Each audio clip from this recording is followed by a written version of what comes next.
This is the Ring of Honor, a.k.a. Shane T, boy, the baddest champion you ever seen, boy. This is Mr. Anderson. This is good old JR Jim Ross, and you are listening. You're listening to Knockouts and 3 Counts. Cover! We got a new world champion! That might be one of the craziest knockouts I've ever seen in my life. Knockouts and 3 Counts is the podcast, baby! It's the real deal, baby! Knockouts and 3 Counts starts now.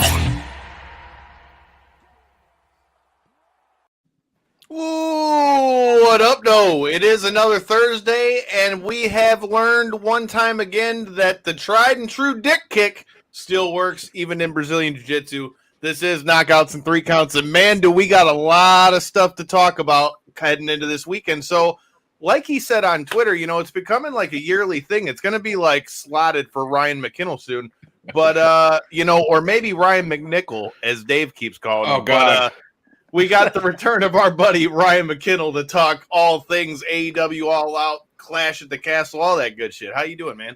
Good, man. Don't you love that? Like, I've been on that show for like 3 years, and I'm still mildly getting hazed by La Greca. Like, I'm gonna call HR. I'm gonna like send in a complaint. We'll let some people know. Or I'll just have Mark Henry roll. I'll have Mark Henry roll strongest slam him this weekend in Chicago. Yeah, What's up, man? It's good to be back with you. Absolutely.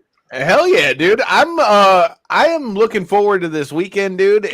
I'm loving the fact that this is becoming like a yearly thing. Hell, shout out to Emilio Sparks. He almost ended up on this show too. So we've been in for a hell of a time.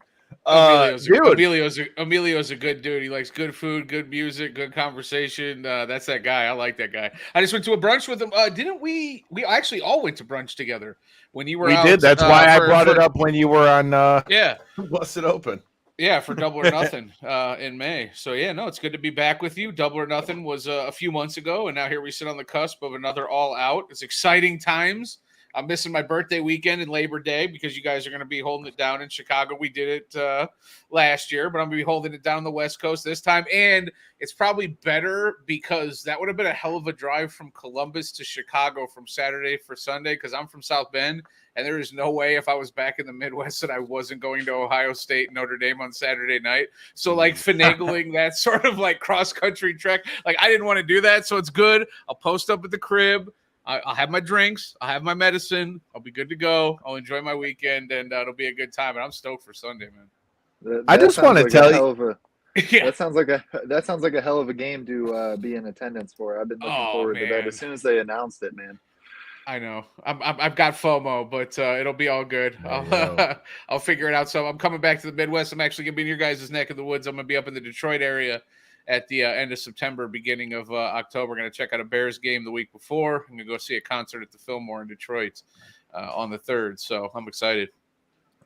Dude, this is going to be a crazy couple weeks. Like literally, J-Bone and I were just talking about this earlier on the phone. Like literally. So starting this weekend, I leave Saturday right after work for Chicago for All Out. Yeah. Then next week, Friday, for all of you guys who are new here and haven't already hit that subscribe button, you need to because there's another crack at tickets for Circle 6 Catalyst going to be live on Fight TV. You got the hybrid ladder match in the main event. Jake, Chris, Ricky Shane Page, Atticus Kogar, and Zachary Wentz going for that Circle 6 strap. I am looking forward to this show here, and we will be there. And for those of you who are going to be there, you know, Megaran will be in town. Megaran is coming to Circle 6 Catalyst. And then the next night, we're going to see Megaran do his thing. September 10th, do his performance down here in Detroit. And then we got UFC with Kamzat and Nate, man. It's going to be a wild few weeks. And then we got Shinedown and all kinds of shit. Hell yeah. Yeah, Hamzat, Nate getting led to the absolute slaughter. The actual wolf of that division. And it's going to be a bloodbath here in Vegas, man. That's going to be – I feel bad for Nate. I really do. What up? Everybody checking in the comments. Am I the only one that kind of wants him to win? Who, Nate? Everybody wants Nate. First of all, listen. I don't want him to like go out there and put up a fight. I want him to go out there and just totally BJJ 101 this guy. And Yeah, just, it's like, not going to happen. I mean, I know it's J-Bo, not. You But can, yeah, in no, my- in you my can, dream- you can hold the seance. You can get the voodoo doll out. You can praise to like fucking it's like not- 20 other gods. I promise you, Nate Diaz is not winning that fight. But if he does, oh my God, we like the whole Yeah. MMA world's rooting for Nate Diaz because. I mean, if you're worker first and you love the athletes and you love the fighters, like this gives Nate Diaz an incredible amount of leverage, right? Like if he goes out and beats Hamzat, he goes into a free agency. I mean, not naming his price, but in terms of mixed martial arts free agency, basically naming his price. Pretty much. Basically. Pretty Bet much. you Jake Paul will fight him then. Oh, Jake Paul's going to fight him either way. Win or lose, Jake Paul's got him lined up for a fight because that'll always draw interest, and it's just kind of a clashing of worlds and styles. Even if Jake loses against Anderson Silva, and Nate loses against Hamzat, I still think they do that fight and it does 600 buys, like some stupid number, because there's interest there from a pop culture standpoint. Yeah, Absolutely. I'm not gonna lie, dude. Ryan. That fight interests the hell out of me, dude. And that's the craziest thing of it. Like Jake Paul, of all people, has more interest around some of the fights that can happen with him when he gets out than some of the stuff that's been built up. But I think he's starting to get at the end of where we're gonna see like the ride of like that. You know, that celebrity. Yeah. Okay. If he beats Anderson, then we're just at the start of it. You know what I'm saying? You're not wrong. You're not wrong. We have no idea how to predict this. What I do know is he's following a new version of what, like 2007, Floyd Mayweather boxes Oscar De La Hoya, and they introduced the 24/7 series that week to week. It was like a new medium. They used it. It was filmed by the week it was released. Hard Knocks uses it today. A lot of documentary series do. Point being, Floyd used that medium as a way to create this huge heel character, this huge villain, Money Mayweather, and he sold it and he pimped it to the point to where people weren't tuning in. They weren't like Floyd Mayweather fans tuning in to see that dude lose. They wanted, to see him win. They wanted to see him lose. They wanted to see him take an L. He was the ultimate villain, and I think on some level, Jake Paul is taking that blueprint and he's reworking it for a new generation. He's using it for a YouTube generation, a social media generation. People are not tuning in because they're like, yay, carrying the Jake Paul flag, watching him, fuck up Nate Diaz. No, they are going in the massive hopes that he gets washed and destroyed. Ben Askren, Tyron Woodley, Anderson Silva. If he walks through all three of them, which I don't think he's going to beat Anderson, but if he does, even I can't go on the air and badmouth him or say anything. It just gives him more juice.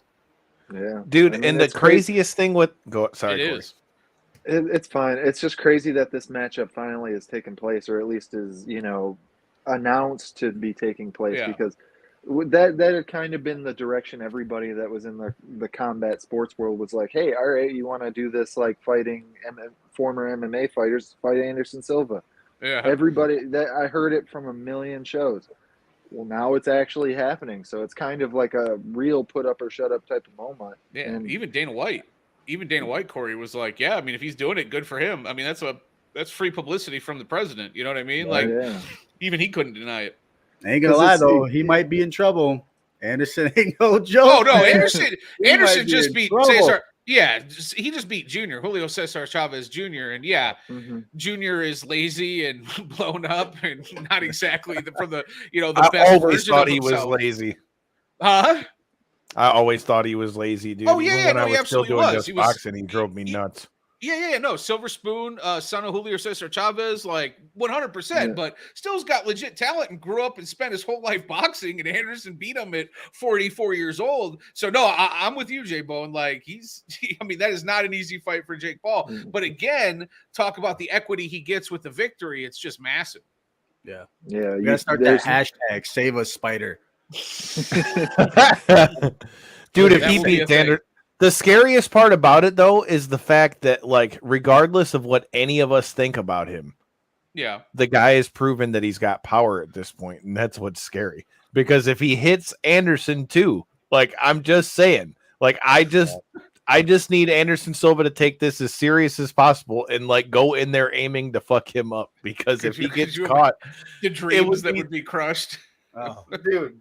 Like, it would be a bad day for MMA fans. That's all I'm going to say. Like, it would be a bad day.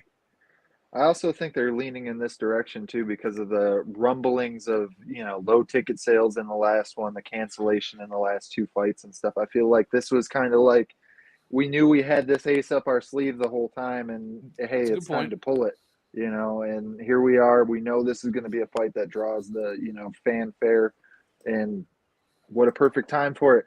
If I'm not mistaken, it was actually announced for my birthday for the 29th. So even better. There we go. Throw a party. Let's get it. So Like, where's the party for like your party. birthday? That's what I'm talking about. Hot damn. Well, we always end up watching fights. I attend parties. I don't throw parties for myself. But that being said, You're Motherfucker. Less work on the cleanup. That's not a bad move. I got a big yard. Let's party, dude. Yeah, I'm with it. Party at J-Bone's crib, and we have the fights outside like we did last time. I'm talking about it. That's what's good. But before we get to the fights that's going this weekend, man, we got a lot of fucking wrestling this weekend, bro. Like, I am looking forward to getting down to Chicago. So if any of you guys happen to be going to All Out, ring the fucking bell. Come say what up, though. I plan on being down there. And a birdie told me that Uncle Chase is going to be making his way down to Chicago and be working on some of these GCW shows. And I will be at some of these GCW shows along with Effie's Big Gay Brunch on Sunday. So, like I said, if you're in the Chicago area, make sure you come say what up, though. But, dude. Shout out to Effie. Yeah, dude. Effie, you need to, like, answer that email, dog. You got to come on the show. But I'm looking forward to this weekend, dude. It's gonna be a banger. So for you, like, obviously I would guess All Out is the thing you're most excited for, but how are you feeling headed into this weekend with like so much stuff going on? And not only so much stuff going on in WWE's case, for the first time in a while, you're legitimately like, yo, this Clash at the Castle thing I think could be really good. Or the way they did that go-home show for NXT Worlds Collide. I think that's going to be a lot better than people expect. So, I mean, we are in for a hell of a weekend. Yeah, I absolutely agree with you. And I think the current climate in the WWE specifically has a lot to do with that, kind of like you alluded to. I mean, the last few weeks have been really solid professional wrestling on the main roster for WWE. And I use professional wrestling because that's what it is. Long matches. You know, good in-ring storytelling, cohesive booking, long-term booking. Kyle, you hear me talk about it on Busted Open all the time. It's just immediately when it happened, like more freedom in promos, longer matches. The feel just felt different. And SummerSlam was, I guess, technically a Triple H show, but he was basically, you know, he had to deal with what he was given. This Clash at the Castle show feels like his show. He's had 3-4 weeks to build to it. It definitely feels like some solid storylines going to it. I expect the matches to deliver. We know the crowd is going to be on fire because it's Wales, it's Cardiff, it's the UK. They're going to lose their shit. I mean, we knew that was going to be a fact of what was going to happen this weekend. And then, it's juxtaposed to All Out, which was probably my favorite pay-per-view last year. I mean, maybe I was biased because I was there, but Cole debuting and ring the bell debuting. Yeah, no, it was incredible. So here we sit a year later and that's happening. And like you said, NXT, and we got some UFC that we're going to talk about. It's just, and the football season starting. It's a very testosterone driven weekend. Do we have enough TVs? That's the question. I need more TVs in this house because I'm be looking everywhere, dude. Keep my head on a swivel. It's going to be great. Yeah, you're not wrong. You're not wrong. It's going to be a good problem to have. It's the fall time. It's wonderful. And you were talking about partying at J-Bone's house. All I could think about was like Midwest bonfires, and we don't have that in Vegas. I'm with it, bro. That's what I'm talking about. I'm still just trying to figure out who's got the who's going to be the promoter that books the best main event that can be booked. Donald Holland versus Brett Lauderdale. Hot damn it. I'm looking for it in Chicago. I am looking for it in Chicago. Damn it. Donald, man. Yeah, dude. Donald's the man. Like I said, he's always sharing our stuff out. We're looking forward to seeing you at Circle 6, man. It's going to be a good time. But I don't know, man. Clash at the Castle, like I said, again, WWE's done a very good job of building this up. Like, you know, Dave mentioned it today earlier with Tommy on Busted Open, you know, about how usually we're talking about a WWE show where it's like, okay, the buildup was shit, but the show is probably going to overproduce. this one, I legitimately am looking forward to it. And again, ring the bell, since we were there at the double showing of SmackDown, and I already know what you guys are going to see this week.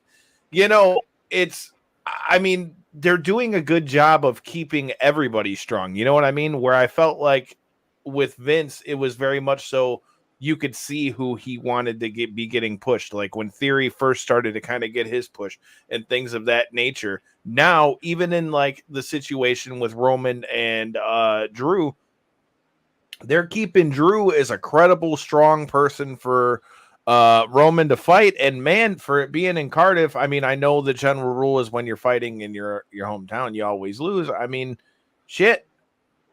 It's a hell of a story headed into the castle. Yeah, I mean, and also, like you talk about the main event, Roman Reigns, Drew McIntyre, but there's also the shadow of Karrion Kross looming over the roster, right? And what that might mean for the main event.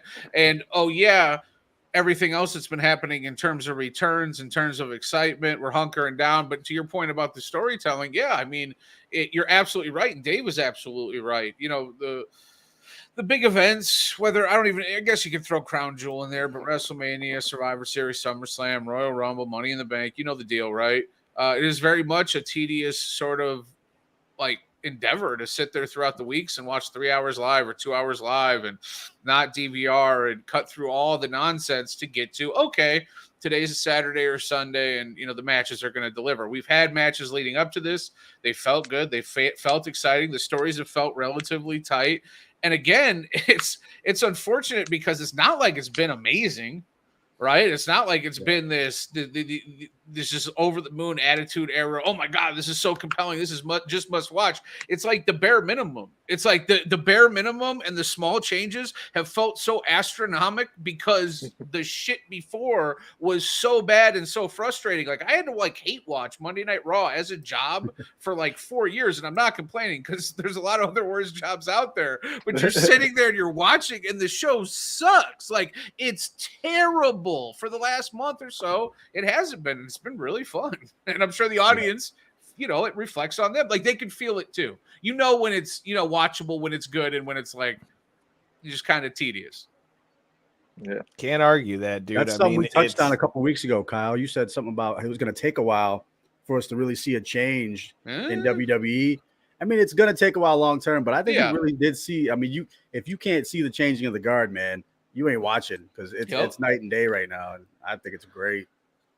I mean, he's not wrong. That's, I guess, as good a place as any for us to start as far as predictions goes is Clash at the Castle. But, dude, that Gunther and Sheamus match, hot damn it. Somebody's going to lose a nipple. You heard it here first on Knockouts and 3 Counts. Somebody is going to lose a nipple. I don't know who it's going to be. The over-under's at least one. But I'm just saying, dude, that is going to be a fucking war. You sound very excited about that. I just think it's good. I mean, it would be. It's at least it would be. Not as bad as McFoley's ear. Yes, I don't know, man. I'm not trying to rank pieces getting taken off of people. I think they would both suck, but you're not. I mean, there's gonna be some redness, right? Like Sheamus and Gunther is gonna be road rash. It's gonna be chop marks. It's gonna be welts. Might be some blood. See, Sophia knows. Yeah, no, Sophia knows. We all know that is gonna be an absolute. It's gonna be a terror, man. I feel bad for both those guys because it's also, you can picture them in Cardiff before the match starts. They're looking at each other across in the locker room. They make eye contact. They're all right. I mean, you can be excited about going out there in the UK and wanting to put on a show, but you also got to know this is gonna suck. It's it just can't be fun. It can't. I know they got a great job. I got a great job. We don't complain about it. Super lucky, super awesome jobs. Want to make that clear. But then, God damn, just what a horrible sort of an aside to your job description. It's gonna hurt. Go in there, sure. Yeah. And Gunther ain't feeling better about it being Sheamus, and Sheamus ain't feeling better about it being Gunther. They're both looking at each other like, God damn it. I mean, and the thing is, you really saw that in the segment on SmackDown where, Butch, or I'd never call him Butch, Pete Dunne and Ludwig Kaiser are just beating the shit out of each other, and Sheamus and Walter don't fucking move at all. They just sit there and don't move. It's like everybody knows that they're going to beat the shit out of each other, and we're all going to enjoy the shit. Like, at the end of the day, that's what's about to happen. I mean, we're terrible people. I'm just saying, I might be a terrible person for it, but between, I mean, look, dude, I watch UFC and MMA, so I mean, I guess a little bit of hard hitting in my pro wrestling is never a bad thing. You already got blood on your hands, man. I'll tell you one thing about this match. The prestige for this Intercontinental title, though, I haven't been excited for an IC title match in a long time, dude. Facts. And I am definitely excited. And I've been saying it for months. We have to find a way to bring prestige back to that belt. And if this is the way we're going to do it, I'm here for it. Because in a sense, for WWE, it's a generational clash. You got Sheamus, who was Walter 10 years ago. Yeah. You know what I mean? So generational clash, I'm here for that. And the fact that it's in Cardiff, it's going to be a big fight. It's going to hurt to watch. It's going to be badass. But that title is gaining some prestige. And I like that in my wrestling. Yeah. Who's getting the dub in this, though? Oh, I don't know. I think to J-Bone's point, I don't even think it matters. I think it's just more about going out and putting the shine back on the belt. And I think that's something we're going to see with Triple H. Like, the dude's got equity. I got belief in him. I don't really worry about what the future holds because I saw his run in NXT. I know what he's capable of. Like, I know he understands good storytelling and he understands how important it is to have a valuable belt, and he likes tag team wrestling. Right. So I think we're seeing a return to all this stuff: tag team wrestling, good wrestling, putting the shine, and also this IC title match. This IC title match, right? Oh, that is a great point. The first IC title match since Mania last year. It's not your typical IC title match, right?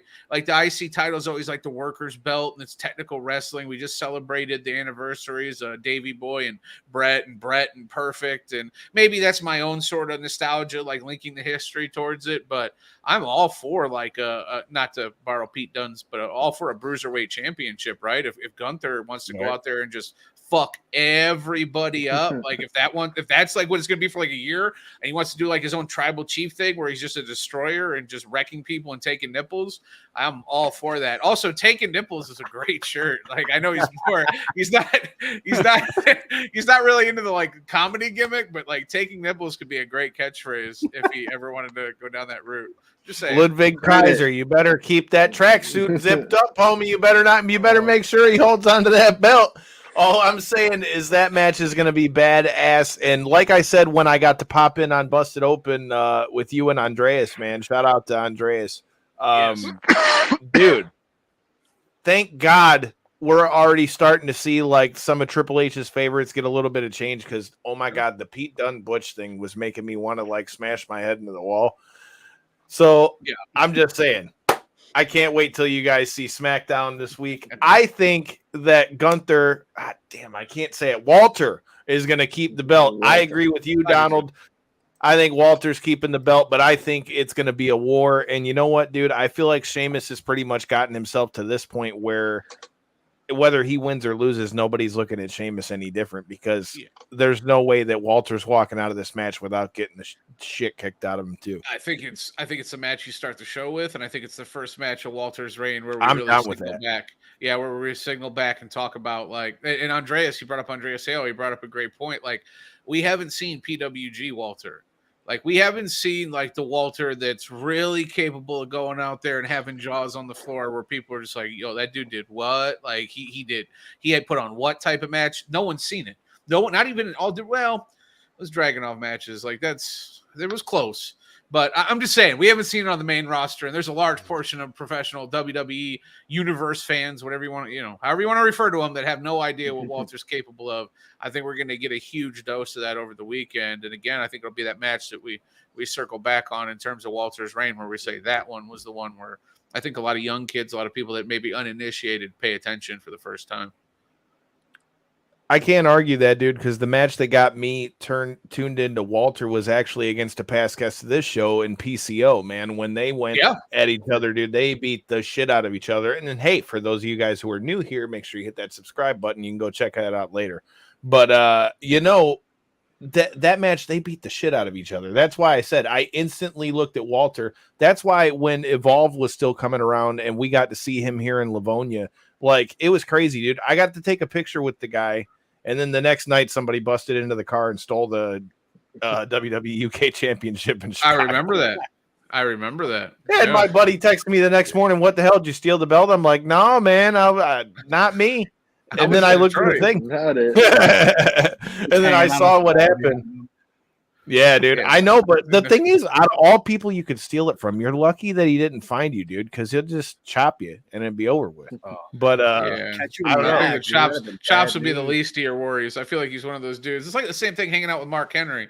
It's like it's a daunting sort of proposition that a dude can like literally rip off your arms from your body. Like if Mark wanted, he could just be like pop, and he could pop my arms out of socket and literally probably rip my arms off my body, right? I feel like Gunther could do that. I know Mark can do that. Like Mark can do like, you know, he's the world's strongest man, but he can do like freaky shit. Like it's intimidating, man. Like I don't get intimidated. He's intimidating. Gunther's intimidating.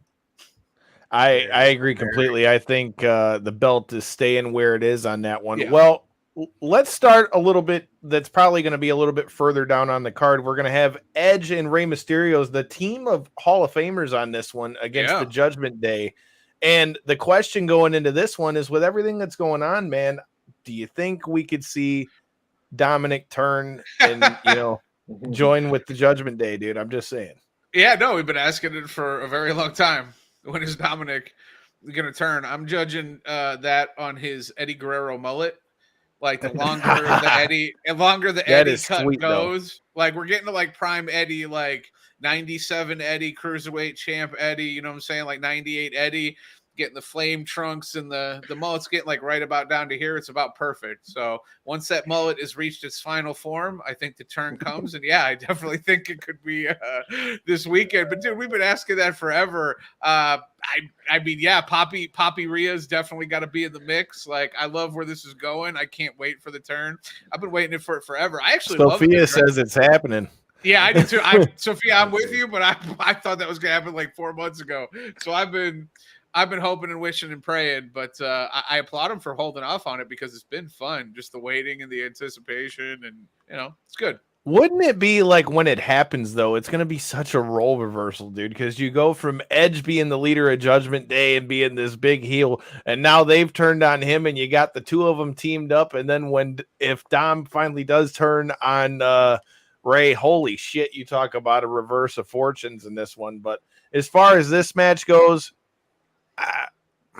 I feel like Edge and Mysterio are going to get the dub in this one, but I think if Judgment Day wins, I think Dominic Mysterio's got something to do with it. I don't even care about the wins and losses, guys. Can you imagine the matches that Rey and Dom are going to have? Because it's their whole lives. It's everything on the line. You never get father-son feuds because no one ever wrestles as long as fucking Rey Mysterio. Like, it's an anomaly. Right. Like, it makes no sense. Dom has been with us for 20 years, going back to the Eddie Guerrero story and the you know, the custody, you know, line, the story that they told. This dude has been a part of my life. I'm 38. He's been a part of my life since like the mid 90s. It's unfathomable that I'm sitting here in 2022 and I'm talking about like an upcoming feud with Rey Mysterio where I'm like legitimately giddy because Dom's going to be able to work him. Like Dom's big and lanky. He's got, you know, he can be protected by his dad in terms of like, he knows exactly how to work him. It's going to be beautiful, man. They're going to do it at WrestleMania and it's going to be this father-son match between Dominic Mysterio and Rey Mysterio. And I'm so excited for it.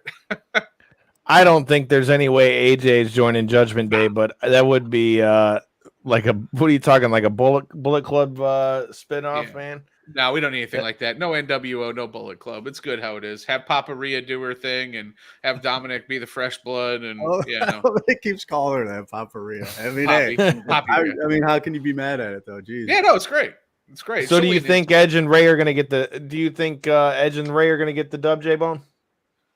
No. I think Judgment Day is going to get it. I think Dom's going to turn, and then we're setting up for Mania, man. Like you said, that's going to be such a big, huge build, and more important than we know, that match at WrestleMania between the Mysterios. Dude, that's going to be so big for not just the two of them, but for fans. I mean, like you said, Rey's done everything. There's nothing he hasn't done in the sport, dude. So give him this. Yeah, no, for sure. And it'll be a great story. I will say this. They could hold off on it until Survivor Series. And you could do Team Mysterio versus Team Judgment Day. Sure. And then he could turn on them at Survivor Series. But it is, however they decide to do it, it's coming. It's coming. It's coming. For sure. I feel like I've agree. been hearing about it for a long time now. So it does feel inevitable. It's just you have to pay it off.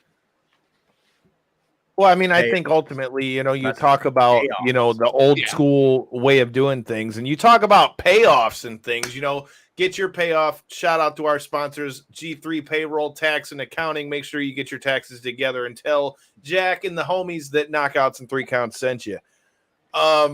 Slid that one right to you, didn't we? Yeah, right. You like that? Conrad, I'm coming for you. Look at the chemistry around here.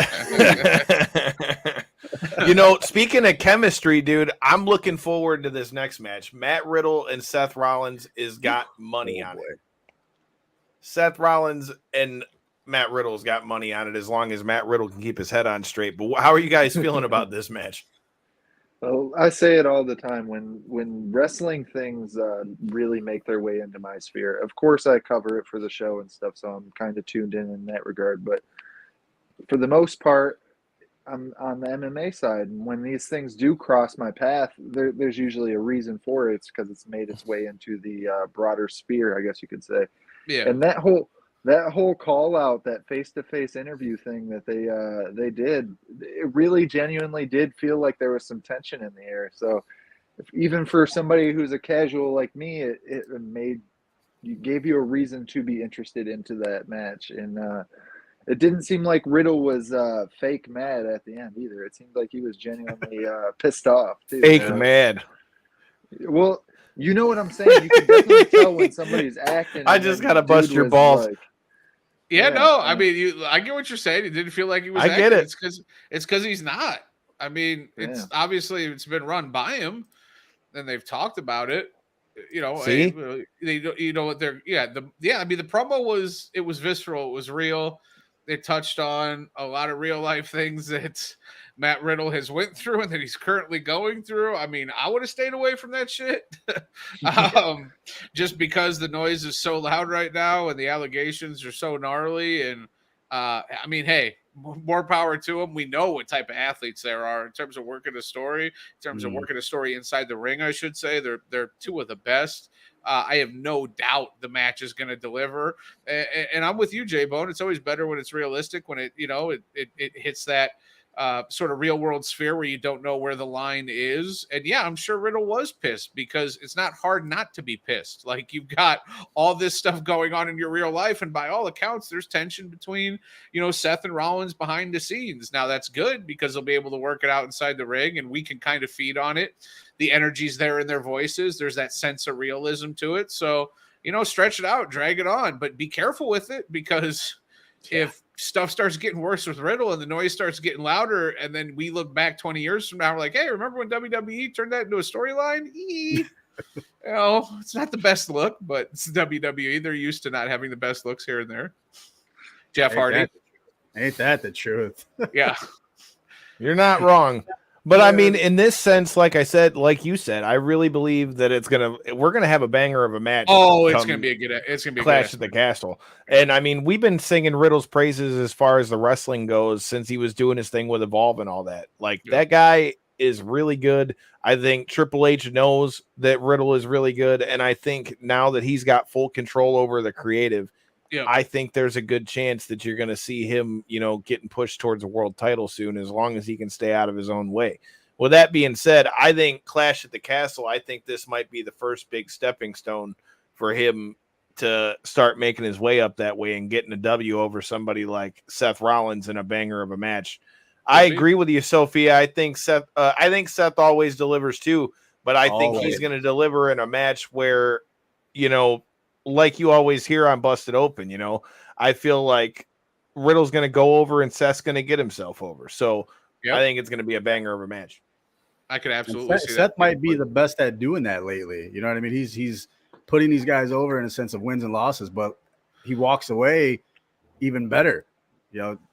Look at the Cody Rhodes thing, man. Seth versus Roman last year at the Rumble. He just gets better and better and better, and he's losing doing this. You know what I mean? Seth's untouchable. He's like AJ Styles in that regard. Just butter. Throw him out there. He can give you a 5-star match with a broomstick like he can. Like, he's that fucking good. He's that good. And I think sometimes guys like that get, devalued on some level because they're just so good and they make it look so easy. I hope that's not the case with Rollins, because not only is he just butter inside the ring, the cackle, the suits, the presentation, the confidence when he grabs a mic, and like even when he messes up, he just runs right over it. He just keeps it going, just like Kevin Owens. They're joyous to watch in that regard in terms of the entertainment value as well. So yeah, man, just absolutely going to steal the show. And to Sophia's point, saying one of the best to ever do it, I'm not going to argue with you. Like when you, like, I mean, if you have Seth Rollins in your top 10, like I'm good with that. Like, absolutely. Yeah. All I can say is, go ahead. As more of the casual fan yet again, yeah, he's definitely in my top 5 of WWE active, people. When I see one of his matches and stuff like that, I always feel like, to Sophia's point, he's always game, man. Yep. He always does great work behind the mic, to your point, with the whole look and stuff like that. It takes something to put on that type of presentation, not just, go out there in your street clothes, like he actually puts some thought into his outfits, into what he's going to say on the mic. You can tell that the modern Shawn Michaels. Yeah, sure. That's an accurate description. I feel he's like bigger than Shawn too. Accurate. He's bigger than Shawn. I mean, just talking about height in terms of the way he looks, superhero status. Yeah, you could call him a modern day Shawn Michaels. Shawn was, pushed as the babyface though for so often. That's the only distinction I would make, where I think Seth is just a consummate heel. He can be a great babyface. We've seen it before, but the cackle, the stuff that he did with Jon Stewart when Jon Stewart was still on the Daily Show and he was like invading his show and getting, FaceTime on there, like, the dude's just a gem. There's a reason in the whole, AEW conversation and the back and forth, there's a reason he's locked up, and that conversation never happens with Seth Rollins, because he's just, they know how valuable he is. Like, there's certain guys, I think, in the WWE that they're just like, it's weird. I know they wanted to re-sign Jon Moxley, but I think that, like, if it was a Jon Moxley, Seth Rollins situation, like there comes a point where they got to stop with Moxley, and they probably reached a line in terms of what they offered him. And then they said, all right, enough's enough. We'll let you go. I almost think like Seth's one of those guys that could name his price. Like, he's that valuable. And the cool thing about the thing that you got to think with Seth too, go ahead. I was just going to say, adding to that layer, we have not even seen the best of him yet. That dude's got a long way to go. It's true. And that's also because of the I think the restrictions they put on the storytelling in terms of inside the ring. Like, we saw Omega and Danielson go an hour, and that was amazing because they can go an hour. Well, Seth Rollins can go an hour too, and the stories he can tell, if you give them 27, 35 minutes, they're insane. We saw it in ROH when he was Tyler Black. We saw him all over the world. Like, the dude's gnarly, and he's got the body and voice and package to match. Like, he's just, dude, he's a real life superhero or supervillain. I mean, that goes into the point I was going to make. I mean, I've gotten to work out with the guy a few times at this point, and to see like the work that guy puts in. And the thing is, he's like one of these new age guys that you hear people talk about, where he's not out, getting drunk and fucked up every night like a lot of these people. I mean, at this point, we know he's got the family with Becky and the kid and all that stuff. Yeah. But I mean, dude, this dude don't fuck around when it comes to the gym. And like I said, I mean, like, I've gotten to see it with my own eyes and seen him, go head to head with the likes of Claudio and all those guys as well. So, I mean, that guy, if you're a company and wanting to hitch your wagon to a guy, I mean, how could you ever say anything less than somebody like a Seth Rollins? I mean, I think you guys hit the nail on the head on that one. Yeah, top of the food chain. Dude, how are you guys feeling about this new group for, somebody else who we all know has been a workout partner with Seth and all of them, and that being Bayley? What do you guys think about this new Bayley group with her and Io Sky and Dakota Kai, as they're going to go in the 6th woman with Bianca Belair, Asuka, and Alexa Bliss? I'll go. I love Bayley, dude. I'll tell you right now. I didn't. It's like that awkward pause. I'll say right here. And Bayley from here on out, all the way to Mania, is gonna run this women's division, dude. With this right here, we're shining her up. They're gonna show exactly how good she is, bringing these Io Sky and the other one along with her. I'll say it right now. That's my pick for the Rumble. She's gonna win the title at Mania. Bayley is gonna be the next superstar in the women's division. Mark my words, clip it, bet it, whatever you do, DraftKings shit, I don't care. Bailey is taking over the women's division. Well, J-Bone, I mean, she's a staple of that division, and she's one of the best in the world already. But I do like, to the point that you're talking about, like jettisoning her back to the top of the card. I absolutely think it's going to happen, and I think there's a story waiting to be told. All due respect to Dakota Kai, but I think, and we'll see how they decide to go with it. You know, I think Io Sky is one of the best wrestlers in the entire world. I think she needs her flowers on the main roster. I want to see them all. I want to see her in a feud at some point with Bailey. Now, again, it probably won't happen for about a year, but I want to see a long run out of Bailey first, where obviously the stable of Dakota and Io run side by side with her. Then they end up doing a story with that because, yeah, there's a reason, right, when they brought those two girls up that they pitted them with Bailey, because Bailey is an A side and they're trying to build, you know, another future crop of stars, and Io and Dakota are certainly that. So I don't know what's going to happen with the match come the weekend, but I'm just glad that, you know, again, they debuted at SummerSlam. If this was another regime, another era, there's a chance they wouldn't even be on the show this weekend. So I'm just glad that there's a continuation of the story and they're being booked strong.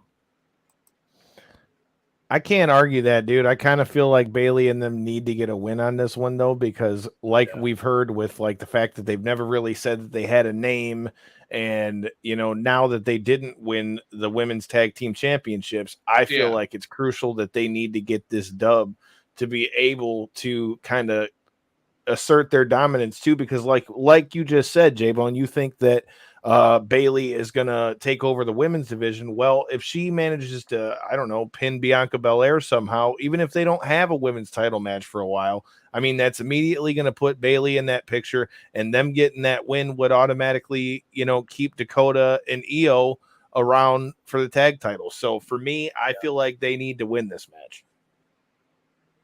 Yeah, all valid points. I don't disagree with you guys, and I feel like WWE definitely did a good job of pumping her up, you know, during her injury and stuff like that, being Bailey. So I feel like they definitely felt as though they still had a star, even with the time off and stuff like that. There's a reason why they kept giving her as much camera time as they were. So it wouldn't be to me, it wouldn't be surprising now that she's back. She did have that stumble, but I feel like here's the time to get that ball rolling. So I agree with you guys for sure. I'm also interested to see what type of match they work. Obviously, the trios has been the talk of the last month with, you know, AEW. You go in there, you put that match with a Bianca-led stable and a Bailey-led stable. Like, creatively, I'm excited to think of what type of match they're going to be able to work, because I'm imagining they're going to be given the time. And that's not something that often happens with 3 women or 4 women, right? Like, when you get those stable matches, it's usually a squash. It's a little time filler on TV. They come in, they do some dumb shit, and it's on to the next one. I don't think that's going to be the case with this one. I think they're going to really be able to shine. So since we got so much on the docket, let me skip ahead. Who do you guys got for how are you feeling about Roman versus Drew? Do you think there's any chance we're going to see Roman drop that belt, or do you think he's holding it through to Mania? I think, guys, and you guys can chime in with your thoughts. You've been following it closely. It's obviously the story in the WWE. I think you put it right to the brink, right? You take it as close as you possibly can. I don't know what the story is exactly that you want to tell, but you get Drew to the absolute brink. You knock a ref down, he gets the 10 count, 1, 2, 3. The crowd's counting as he's got Roman pinned to the mat. He doesn't know what's going on, yada, yada, yada. Karrion Kross comes out, costs him the match. Then you get a Kross and Drew story going into whatever, and Roman is left with, we'll see what happens. I think all signs are hoping and pointing to Los Angeles and Dwayne "The Rock" Johnson. I'm praying that happens. But the flip side to Sophia said Drew has to win. From a standpoint, if it is The Rock, I do agree with Sophia. Like, you don't need the title, and I don't want the title on a Rock Roman feud, right? So you do need to take it off of him and put it on someone. Doing it at the first stadium show in 30 years in the UK in Cardiff with Drew, I mean, it would be one of the greatest moments in the last 10, 15, 20 years of professional wrestling history in the WWE. I don't think it's going to happen, but I would pop for it for sure. Y'all think there's any chance of a title change? No, I don't think so. Like I say, every time we bring up a Roman match, they've invested too much time. They've invested too much. I feel as though he's still the face of the company. I understand what you're saying, Ryan, with the whole, if they're going to do the Rock matchup, they wouldn't want the title on that for, specific reasons. But I actually feel like that adds even more allure to being the main event of WrestleMania is, Yeah. hey, here's our champion, our longest reigning champion, facing off against the longtime fan favorite. Facing off against the guy. Yeah. Like, I mean, Yeah. there's like, yeah, I mean, there's names, there's stars in the business of pro wrestling. I don't think we've ever seen anything like Dwayne Johnson, strictly just based on his Hollywood record right now. You got Black Adam coming out. Like, he's a box office draw, the likes of which, I mean, like Suburban Commando, like, you know, Mr. Nanny or whatever the fuck. Like, dude, like, he has eclipsed what we thought a pro wrestling star could ever be. So if they get him back, if they can even lure him back inside a pro wrestling ring with as much juice and popularity as that guy has right now, holy shit, WrestleMania is going to be nuts. Like, that's going to be an all-timer. Yeah. And for you got to bring your ass to LA, McKinnell. Oh, yeah. Well, hey, man, you're the one that's in the Midwest. That's a quick 4-hour drive for me. I'll be in Los Angeles. The reverse rat I've pack already proven my ass will make the trip. All right. Yeah, no, I'll be there. If it's The Rock, and Roman Reigns, like, I'm not missing that. I've been waiting out hope for the Allegiant show. We were actually supposed to go to the Florida show, 2 years ago, right before COVID. But obviously that threw everything into flux. But yeah, man, I will be boots on the ground if that's Roman and The Rock. Let's go. Hell yeah, dude. I'm looking forward to it. Well, I'm looking forward to All Out, damn it. Woo! First and foremost, did that promo last night make you more excited for this match? Because I honestly said, and I said it here on this show, I didn't want to see Punk versus Moxley again after that last match. And that promo might have gave Punk a second chance for me. I would hope so. Yeah, I don't know why you wouldn't have wanted to see a follow-up to that great squash match. My whole thing was, and you know, J-Bone, Corey, you guys can chime in and how you felt. I haven't heard your thoughts on the squash match, but my whole thing was like, yo, man, moments, like real visceral moments, are so rare in the business of pro wrestling. Like, we never get them. Like Bianca and Bailey at SummerSlam, I guess that was one. Hated it. Brock squashing Kofi on SmackDown. Hated it. The pipe bomb promo here in Vegas in 2011 at Thomas and Mack. I was at it. Loved it. I'm just Ring the bell. Yeah, I mean, there's some, right? There's some that are great. There's some that are trash. I love the squash match at Quake at the Lake. Like, I don't. It had a built-in narrative. His foot was hurt. We weren't expecting it. We were tuning in for this great, matchup of this unification match, and it was a great matchup in terms of, in terms of history, in terms of where were you on the night of. Right? You were watching it, you were pissed, you felt a reaction, and then you felt the reaction, which is good because you still feel the reaction, and now you're even more invested for what we're going to see on Sunday night. Like, it's Pro Wrestling 101, and I couldn't love it even more. I'm so excited for that match. I think what most importantly about that situation, the squash match, at first, I'll tell you right now, at first I was like, what the fuck, what the hell just happened? What was going on? Something screwy. But moments in wrestling. Where were you when this happened? Yep. I'll tell you what now, listen, I stayed up to watch that. I went through wrestling Twitter, just to see everybody pissed off. And I was wrong, like, what? Something's going on here. Because me and Kyle talked about, we expected some fuckery. We just didn't know what it was. Right. My day starts at 4 a.m. I woke up at 4 a.m. That shit was still trending on Twitter. It was still going. My whole workday, it's still going. Punk, Moxley, squad. It was ridiculous. So that's funny. While it could have been avoided, maybe we didn't need it. It was definitely good for wrestling because it had all ears and all eyes on wrestling for that particular week, man. And then to come back, now we're coming back full circle. I don't know what they're going to do with that exactly, but shit, like you said, when it comes down to it, moments in wrestling, we're always going to know. It's for that particular situation, the squash of CM Punk. So, you guys were here. You guys were here for Double or Nothing, right? Like the couple of botches that Punk had against Hangman.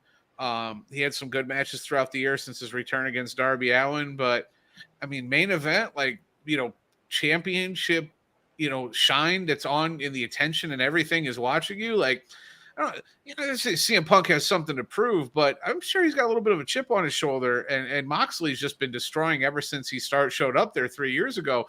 Punk wants to put on a good match. He wants to tell a good story. I think this is going to be one of the best matches of the year. I'm hoping it's going to be one of the best matches of the year, but I think they're going to deliver. And I also think it adds a layer, like we're creating a rivalry, right? We look back on all these great rivalries. You got Brett Shawn, Hogan and Andre, stuff like that. Like we don't really have that yet in AEW. So if we're starting to mold that, like these guys could do it now, and then 3 years from now, we can come back to it and be like, oh shit, we got this again. You know what I mean? We want to create that in wrestling. I feel like that's important in wrestling. So hopefully maybe we can get something like that out of it. But as far as a winner, Kyle, you got a winner yet? Did you pick one? I mean, it's a really shitty thing, right? Because if Punk loses again, you've pretty much how are you going to have him fight him a third time? Now he lost twice. Yeah. I don't know. Dude, like I just don't think he can lose. I feel like at this point you have him lose again. You pretty much just kept him away from the title until Mox gets out of it. But then again, on the flip side, do you want Moxley to lose on, with how tough he's been and how he's really been like a flag bearer for the company? So it's really tough. And I gotta say again, that promo really kind of gave me like, okay, maybe Punk really could win this shit. Because my biggest gripe with it, to be honest, was because how did we go from the match the week before where you're saying your foot was all fucked up and you had 13 screws put in your foot and all that, but now this week you're telling me that your foot's 100%.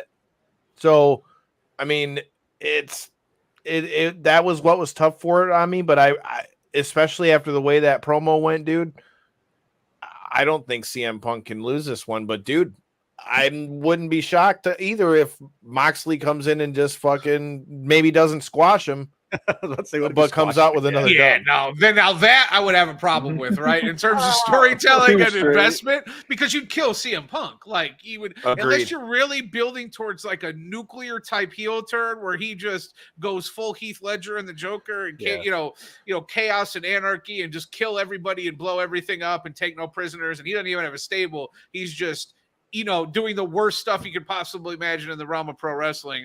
And that still might happen. Like, that's my big question heading into the weekend. It's like, I think CM Punk's going to win. I don't think there's any question he's going to win. It's just, how does he win and what type of CM Punk do we end up with after All Out? Yeah. We're going to get some fuckery this time. This time we're going to get it. We're going to get some fuckery. I saw DraftKings, I think it was. They had a prop bet on if MJF's going to show up at All Out, and he was minus 150. Sean Rouse Sapp just tweeted this out like within the last couple hours. But so he's a minus 150 favorite. That's a pretty decent sized favorite that MJF's going to show up. So that's going to be really interesting to see. MJF versus Punk. Does he cost Punk the match? We've seen that story. We know they don't like each other. There's been a lot of talk about what if it's going to be MJF and CM Punk. Sticking it to Tony Khan, sticking it to AEW, sticking it to the mark. What about Hangman, bro? What about Hangman? Like, Hangman has not gotten to have his, get back at any of this shit that Punk has said. Like, Punk has talked a lot of shit, and all the shit that he's been talking has been when Hangman hasn't been in the ring to be able to respond to it. What if Hangman goes in there, I don't think that the Dark Order is going to win the Trios championships. But, what if they go in and they make it to the final or some shit and then end up going in there on All Out and he goes and, shows them like I could do it with or without you or whatever and fucks over Punk. I'm just saying. It could happen. I think they're going to wait and lay off on the page story. I think that was probably when Punk came and did his little unscripted promo, or there's reports, allegedly that he went off script and he threw some shade at Hangman. I tend to believe that was real because I remember when it was happening, it sounded off to me.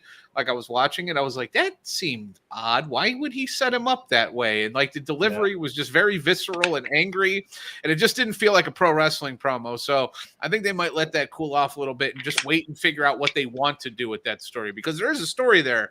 But, you gotta be careful. Like, if there are feelings involved, we better get those feelings figured out before they go taking, each other's safety into account.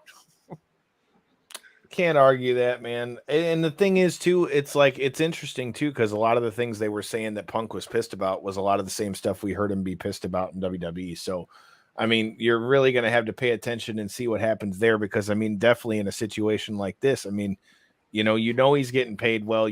Tony Khan basically worships the ground he walks on. It's not the same deal like Vince. So definitely going to have to see how that plays out. But I think we're all in agreement for the most part. I think CM Punk I think CM Punk is going to somehow end up coming out of this with the title.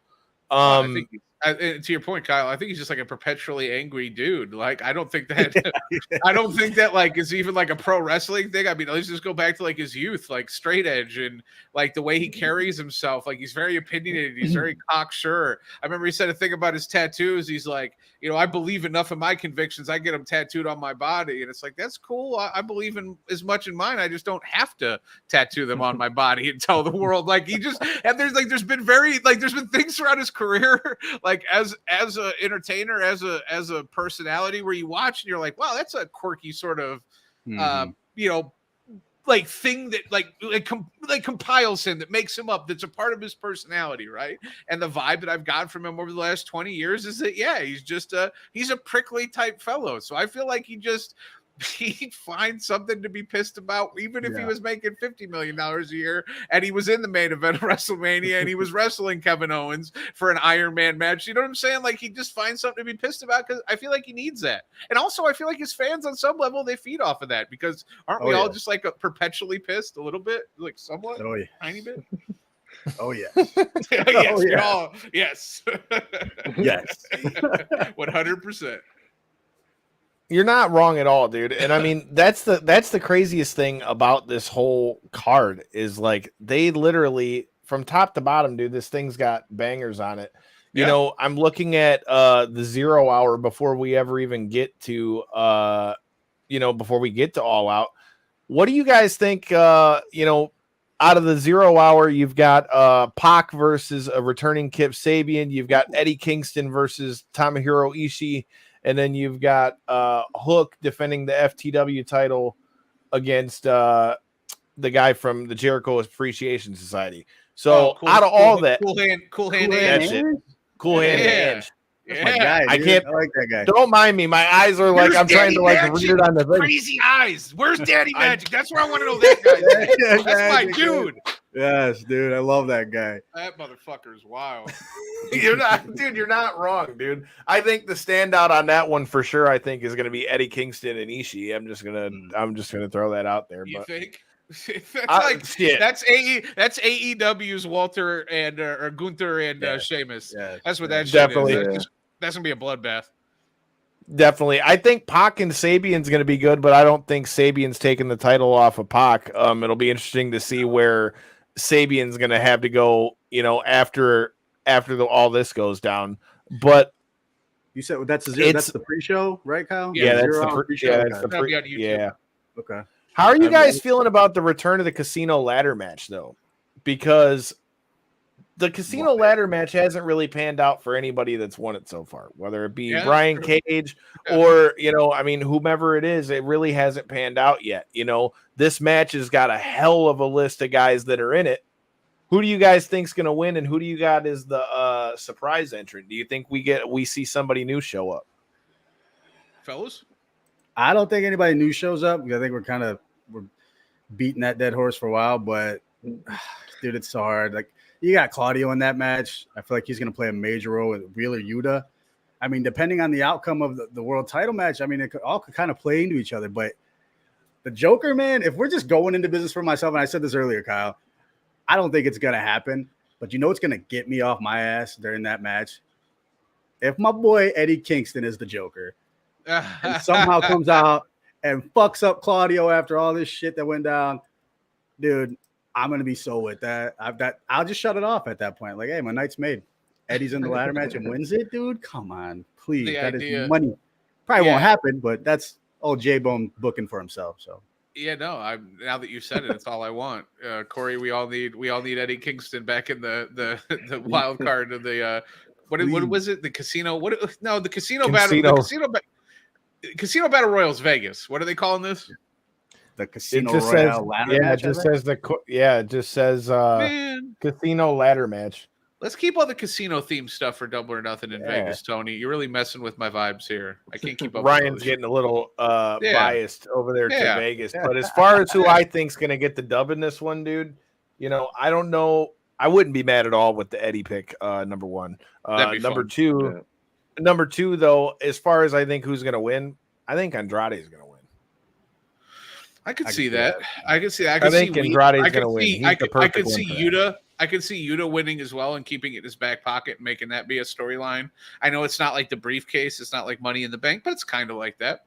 Yeah. It's not exactly the same, but it does give you that opportunity. So you want someone who's going to wield it, well. I don't think it's going to be Phoenix or Penta as much as I love those guys, but I think it's just going to be, they're going to be there to have people popping out of their seats more than anything. Adam Cole is the Joker, Phil's throwing out there. I mean, especially now that we saw, did you see Bobby Fish left AEW? Or that his contract isn't going to be renewed? Yeah. I felt that odd. Yeah. Yeah. I've been hearing people saying, that he's a big fan of the Triple H thing, but I mean, it's just crazy the way the Undisputed Elite kind of just went down. And now that that's out, I mean, it'll be interesting to see what happens next with Kyle O'Reilly, because I think he's proven he can do his thing on his own too, but we'll have to see where he goes out of that. As much as I love Red Dragon, I feel like Adam Cole is a big part of that package, and I don't see him leaving Britt Baker. So no. This is gonna be. I mean, it's interesting. I was surprised though that Fish is out, but him go back and be with Roddy now that Triple H is back. But hey, man, Roddy needs some help. He needs somebody. Hey, man, I'm not mad at that. But somebody help Mr. ROH. You know who's going to be dope, though? Ricky Starks versus Powerhouse Hobbs. This match is going to be a fucking sleeper, dude. I think that's going to be a banger. Styles make fights, right? And they've been building to this for a long time, and they're tight outside the ring. They spend a lot of time together. I mean, creatively. Right? I'm with that 100%, Will. I'm with that 100%. Just saying. Oh, Will Ospreay is the Joker? I'm with that. Yeah I like that better, especially after the last couple weeks. I love Eddie, but hot damn it. Well, actually, I've been wanting to see more Will Ospreay. Yeah, it'd be really cool because Will actually just tweeted out that his obligations to AEW and Tony Khan have come to an end. He wished him the best. Said, hey, Ken, watch yourself. We're good now. But, if you say anything, I'll see you on the flip side. I'm totally paraphrasing here. But, yeah, it would be a nice little swerve, right, if Will tweeted that and then he showed up as the Joker. I am not mad at that at all. But like you said, styles make fights, and I feel like Ricky Starks, even though it's a hell of a comparison, the Young Rock comparison with the shirts and all that stuff, dude. That match is going to be a thing, and that guy can talk him into the seats, and I feel like that's going to be a hell of a fucking match. I really do. Also, the Michael Jackson pose that he does where, he leans into his hat. Bro, that dude. Sometimes it's the littlest things. It's just the little nuances. It's the little facial tics. It's the confidence in their voice when they speak on the mic. Ricky Starks is dude. That dude is pro wrestling. And Hobbs, he just a couple things. I don't think we fully found his wheelhouse yet. I don't think we fully found what Hobbs is going to be. But it's just a matter of time. That's what's so cool. It was with Wardlow. When you were watching Wardlow, when Wardlow first came on the scene. That guy's fucking money. Yeah, but when he first came on the scene, it was ooh, he's green. And he was dropping Jericho and power bombs. And I was like, oh, shit. There was, and his story wasn't there yet. He just hadn't clicked. He was dope. Watched him. That dude's a pro wrestler. He's going to make you a shit ton of money. Sign him and keep him. Stash him away, whatever. But just find the right story for him. I think we're just waiting for Hobbs. And I think the Ricky Starks story is it, right? I think they're just one or two good promos away. And I think they're just one great match away. And hopefully we get it, this weekend. And I think there's a good chance because the story leading up to it's been pretty solid. I'm sure you guys have all been enjoying it. Oh, yeah. Yeah, I can't complain at that at all. And that's you're not wrong, dude. Coming into the comments asking our thoughts on what Tony Khan said about Thunder Rosa and the difference in promo time.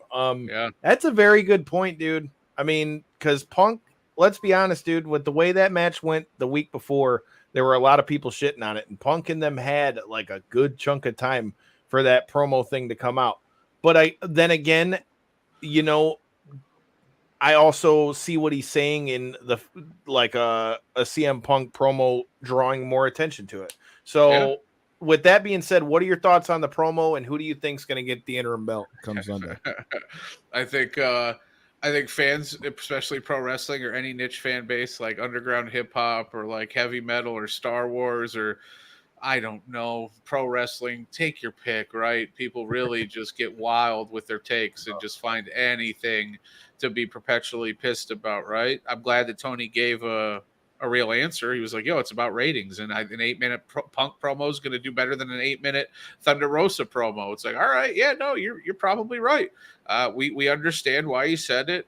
But I think the going at Tony Khan thing, and I'm pretty sure he said this on Busted Open, so I want to be careful because I'm not capping for my show. It has nothing to do with that. Look at the amount of black talent that's on the card coming up at All Out. Look at the highlighting of women that he's done in the main events of Dynamite and Rampage. The women's tournament, he included them in the Owen. This dude has done a lot in terms of inclusivity in the sport and told some really important stories. I know Sonny Kiss isn't on television as much as a lot of us would like, right? Doesn't take away from the fact that he still brought her to the forefront and pushed that narrative and let her speak at different times. It's not what everyone would want, but he's done a lot for the business. I would say pump the brakes on like people critiquing him and like really going overboard. I get why Thunder Rosa fans would be upset, and you have every right to be, but I think you do all have to respect, the work and effort that he's putting in to make an AEW a pretty diverse product. It feels like that. Who do you think's going to get the interim belt off of it? You talk about in the main event? You're talking about the ladies. You're talking about the ladies. Yeah, the ladies. Yeah. I think Britt Baker's the safe bet, but I think Tony Storm is the people's choice, right? I don't know which way they're going to go. I'm leaning Tony though. I'm leaning Tony just for freshness. What if Jamie Hayter somehow gets it? Maybe throw a wild card. It is an interim title, right? You're talking to the president of the Jamie Hayter fan club. Like when Bianca Belair debuted at NXT, I ended up doing the show with Mark for the very first time. This is like 4 years ago, and I had found out that Mark had trained and recruited Bianca. So basically that Busted Open turned into like a Mark fest for me, like being like Chris Farley in the old SNL skit when he interviewed Paul McCartney. He's like, remember when you were in the Beatles? And he's like, that was cool. That was basically like me with Mark talking about Bianca Belair. I'm like, oh, like remember when you did this and tell me more about this. And I just fanboyed out, right? I felt the same way about, okay, he didn't train Jamie Hayter, but like that first time I saw Jamie Hayter, like all my antennas were up. Like I was like, who is this woman? How is she so good already at 22 years old? She looks the part. She plays the part. She's stiff where she needs to be. She's beautiful. Powerhouse. She's a powerhouse. She's all those things, right? So like, bro, like Jamie Hayter wins on fucking Sunday. Like you're gonna have to like watch Las Vegas. I'm gonna turn this place inside out. Like I would be over the moon. I just think it's a little too early for Jamie, but like I got no problem if they put the strap on her come Sunday. Like zero problem. I something tells me I could see it being. I think it's going to be Tony Storm. I think Tony Storm wins, and I think that sets up for Thunder Rosa. But man, I am totally with what Ryan's talking about and seeing a Hayter party and Hayter getting the belt too. I am with that. Sounds like a good idea to me. I'm with it. I think we're all in the same boat. I think Swerve and Our Glory is keeping the belts on Sunday. We already talked about the world title. Who is going to be, That's right, we did talk about the world title. We did. See? My terrible memory. How do we think? So we've got the Elite versus the Dark Order or the Best Friends. I don't know, man. I think Dark Order is going to be in it. Wouldn't you think? What do you think now with Paige being, with them? I feel like that's got to be the way you go, no?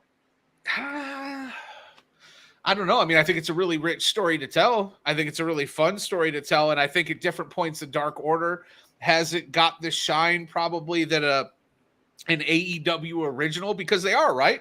Like Dark Order's been vibing with us since the beginning, the inception of this show. So I think that's a badass way to pay off your loyal fans, especially if you're going to do some fuckery later in the show that might have them feeling some sort of way. You could flip them back to the Dark Order and I don't think it's going to happen, but I would love to see it. I think the Bucks and Kenny are getting those belts for sure. Too, but because didn't it feel like the belts? That's what those belts were created for. Pretty much. When they created those belts, I was like, "Shit, that's the Bucks and Omega." Like, who's going to Shane Taylor Promotions? But for me, it was all due respect to Shane Taylor. Love Shane Taylor Promotions, right? For me, it was either them or Death Triangle. And now the Death Triangle is out. I look at the Elite. I agree. I agree. Are you guys in agreement? You think it's going to be the Elite that end up getting the straps? I would think so. I'll tell you what, my original pick in the whole thing was House of Black, dude. I really wanted them to win the whole thing, but here we are. I'd be pretty happy if the Dark Order won it. I mean, why not, right? Like you said, they've been here since the start. Yeah. They've been relevant the whole time. I mean, hell.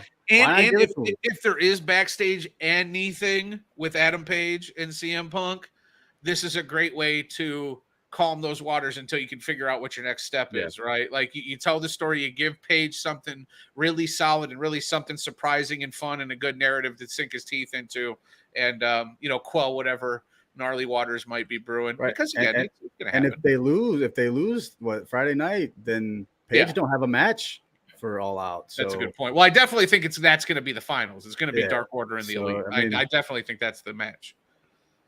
You're not wrong, dude. And then you got the two big story matches with Jungle Boy versus Christian Cage with the big sit down that they had. I think that's going to be money. I think Jungle Boy is definitely getting the dub in that one, in my opinion. I feel like this is going to be like that breakout win for him. I think Christian's going to make him look good. I think that's the way I see that one going. And then, the last match we got to get you out of here on, dude. Danielson Jericho. Danielson versus Lionheart Chris Jericho. That is gonna be a fucking banger. Corey, I saw your eyebrows raise up on that one, dude. That's gonna be a fucking banger. Corey knows what's up. Yeah. Corey, how are you feeling Danielson versus Chris Jericho, dude? That's gonna be money. Well, I mean, all right, so when I had first started covering the wrestling sphere and world and stuff and had done my initial deep dive into AEW, I really thought the whole Jericho thing was kind of played out, right? I had mentioned it on the show plenty of times. I'm like, dude had so much success in his career. He looks like me in 45 years, I feel like, like same hairdo, same look. If you look like that in 45 years, shit, if I look like that, we're good. You definitely sold your soul to the devil if that's but all right, I may have overshot with 45. That being said, either way, I ain't mad at you, bro, and I'm sure Robin ain't either. Mentioned that I felt like his time was up. Maybe we had seen enough of his career, but to this point, he just keeps doing more and more successful, brings fan attention in, does a great job, has great matches, stays fresh. Yeah, my point is completely null and void, and there's a reason why this match has the anticipation that it does, man. And I feel like Danielson being across from him, I mean, you have arguably the most accomplished wrestler against maybe their best actual wrestler. So the match itself should be great. I don't know which direction they end up taking it.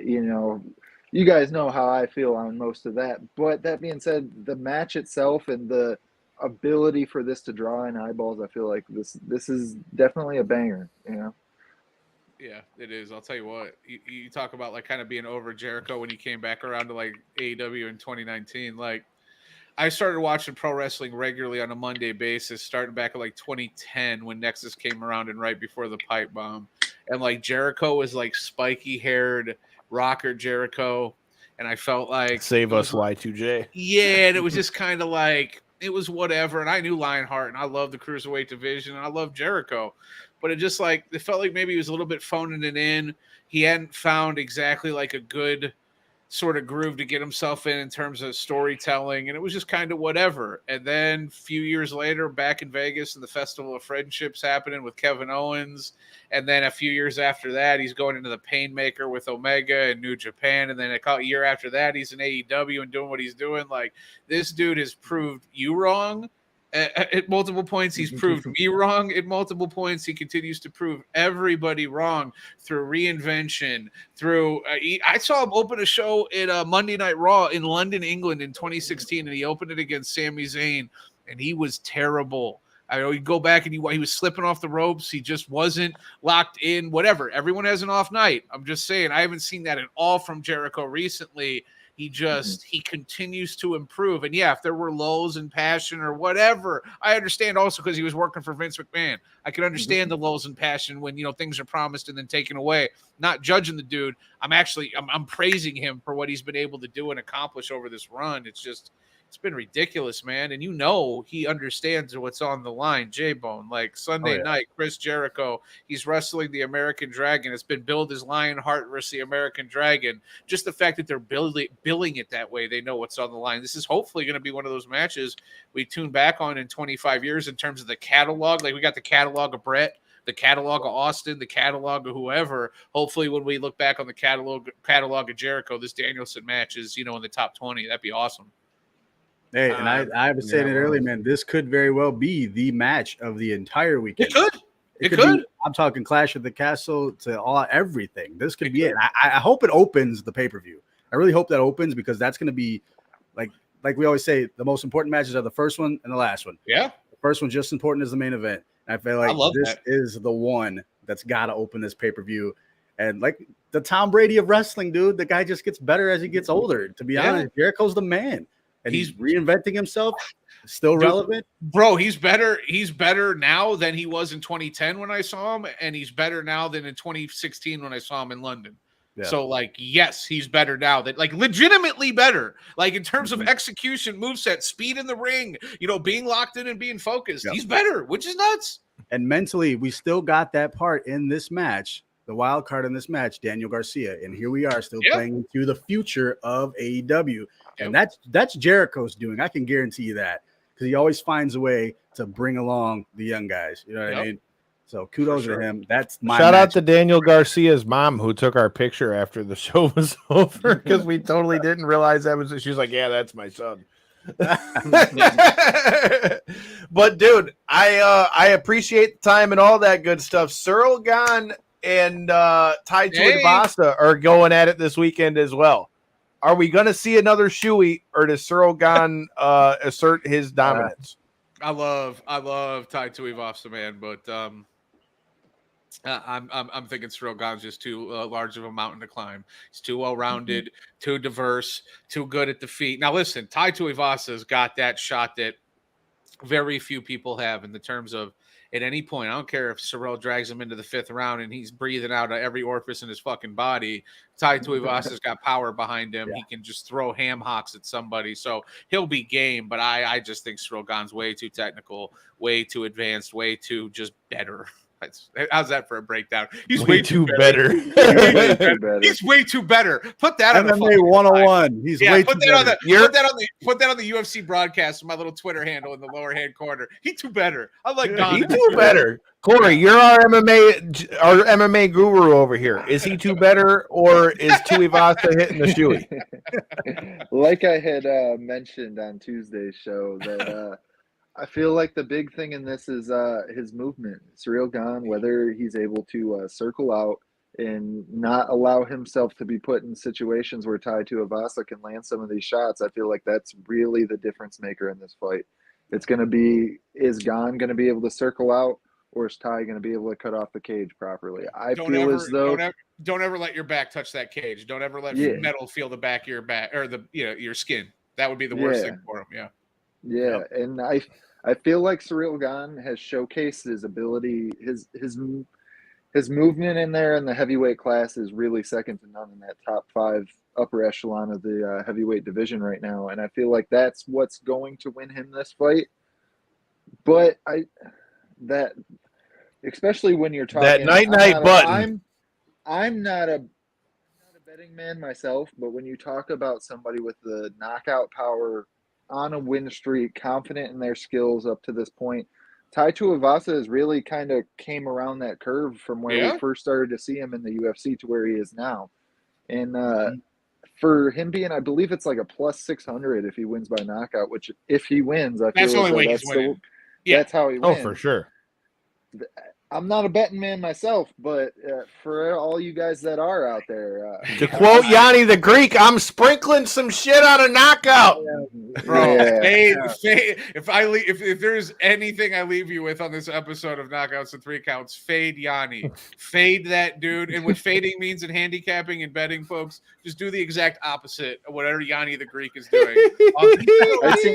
He's 2-18 in his last 20. You could sit a fucking monkey in front of a dartboard, blindfold that monkey, and have him chuck random handfuls of shit and make picks at a board, and you would do better than 2-18. Yo, I'm not trying to like I'm not trying to dump on people's hustle. I'm really not. People are hard workers, and like I grew up in a gambling family. I grew up with a member of my family who was a lifelong bookie, used to run numbers from the Stardust here back to the Midwest. Statute of limitations have totally passed. I'm way good. I'm just saying, I knew what a parlay was before I could do long division, right?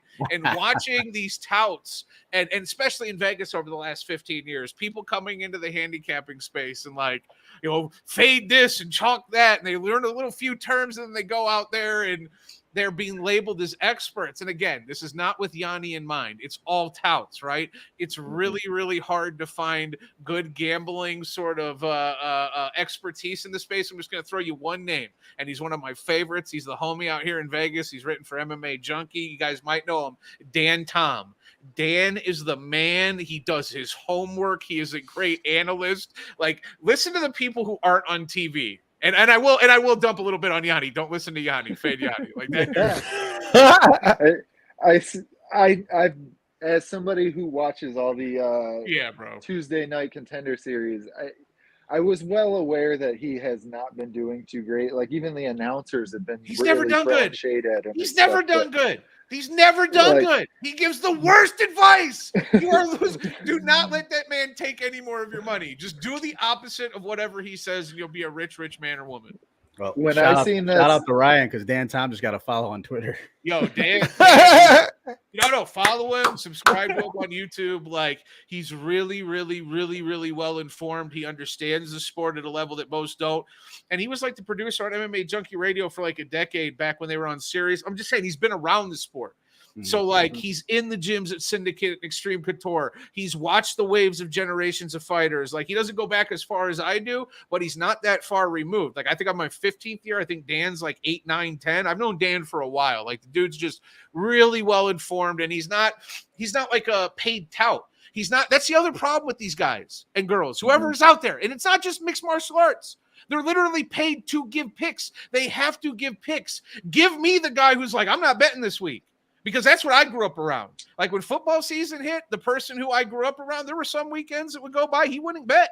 But when he did bet, he would lay dimes and nickels, 500, 1,000, 5,000, whatever the number was. You picked the line, you knew it, you studied it, you saw the advantage, then you hammered it, right? He always said, stay away from parlays, never bet your team, and don't bet scared money. So you bet in what you believe in. Scared money don't make no money. Right. You're not there to mess around. You're there to take advantage of the lines that you see that you are an expert on. And that's what I love about Dan. Like, there were weeks that will go by that dude doesn't bet. He doesn't give out picks just to give out picks. He's not being pressured to give out picks. When Yanni goes on Dana White Contender Series, Yanni got to give picks, and that's how the fuck you end up 2-18. And on that note, that's as good a way as any to go with this one. I don't think Cyril Gahn is not going to be going 2 out of 18 on this one, and us as fans are not going to go unsatiated this weekend. Look at that big word I used there. Unsatiated. Right. We are going to be great for wrestling and MMA and combat sports. Man, look at that. Big words that late. And I got to work tomorrow. See, there's a reason that you need to hit that subscribe button and check out Knockouts and Three Counts. And hey, and like I said, you need to be at Circle 6 Catalyst on September 9th. Guess who else is going to be there? We're dragging Corey's ass out the house. So make sure that you're there. Boy. I'm just saying, Corey's coming. So make sure you're going to be there at Circle 6. Ryan, I appreciate the time, dude. And we definitely are going to have to catch up once I get back from Chicago. Yeah, man, you have a good time, and I'll see you guys at the end of the month. I'll be out your way in Detroit. I'll be sure to holler, and yeah, man, I'd say enjoy the weekend, enjoy the fights, but come on, man, this is like, no, we will, man. It's I was saying, it's like borderline historic. This is just like this is all the good shit, and then I got Notre Dame and Ohio State on my birthday, baby. Like I'm excited. Wow. We appreciate you, Dom. Thank you for subscribing, good sir. Appreciate everybody. Hell yeah. All of you guys for watching. Sophia checking in from across the border in Canada. Philly B checking us out in Lansing. We appreciate you. Until next time and in the in-between time, like I said, make sure you hit that subscribe button. There's more tickets coming your way for Circle 6 Catalyst. Jake Crisp is supposed to be joining us here in the next week or so. So like I said, hit that subscribe button. You never know who's going to end up in that box. Peace.